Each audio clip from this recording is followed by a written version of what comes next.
Alors, monsieur le maire, pourquoi cette tribune? Pourquoi publier cette tribune favorable au GCO? Oh, c'est tout simple. Ça fait des années qu'on pense que ce GCO est nécessaire pour nos communes. Alors on parle bien de nos communes, qui est bon aussi pour Strasbourg, puisqu'on voit bien que Strasbourg est de plus en plus inaccessible. Et surtout, c'est cette voie qui transverse la métropole, qui va du nord au sud, du sud au nord. Et c'est la seule voie qui passe par le centre de Strasbourg, et elle est bloquée tous les jours, tous les jours, tous les jours. Et de plus en plus bloquée. De plus en plus bloquée. Et donc depuis 2013, on se dit que c'est pas possible que ça tourne pas comme on devrait, que ça n'avance pas, que le dossier est tout le temps remis en cause. Rappelez-vous, en 2012, c'était même abandonné, ou presque.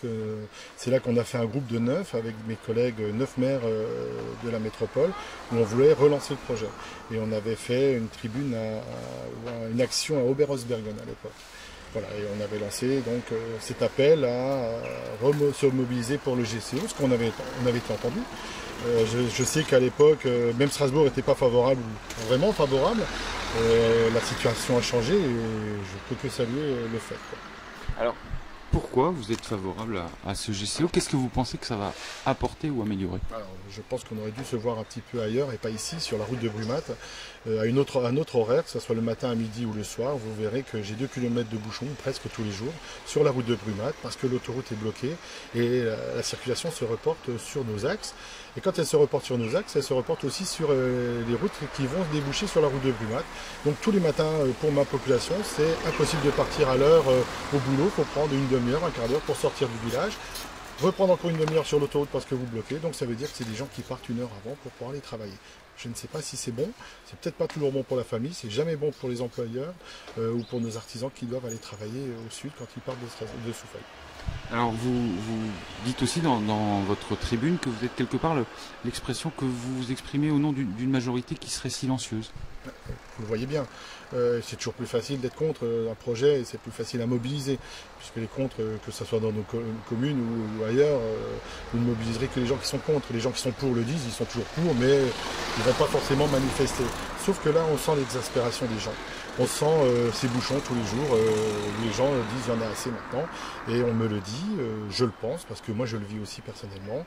Nos artisans me disent, moi je suis obligé de débaucher 1 heure plus tôt pour éviter de payer des heures supplémentaires, c'est pas normal, c'est pas normal.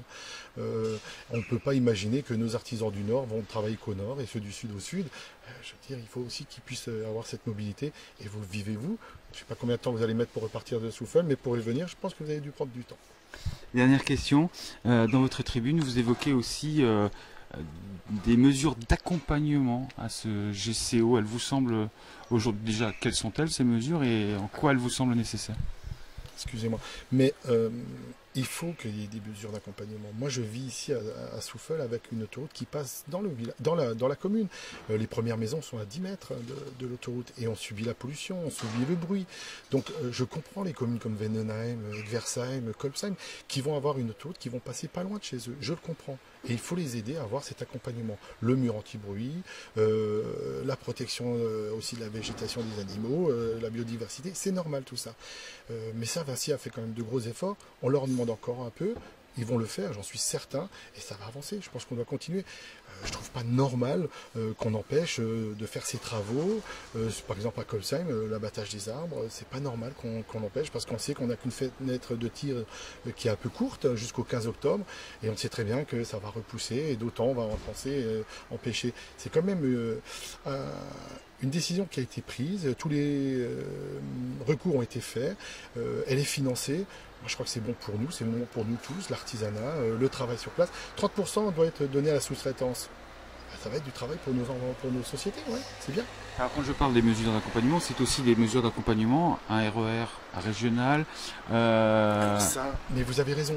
Alors le RER régional, le maire de Vendenheim en parle, il a entièrement raison. Il faut revoir aussi le système de déplacement dans la métropole. On a des voies, il y a une 5e voie qui va se faire entre Vendenheim et Strasbourg.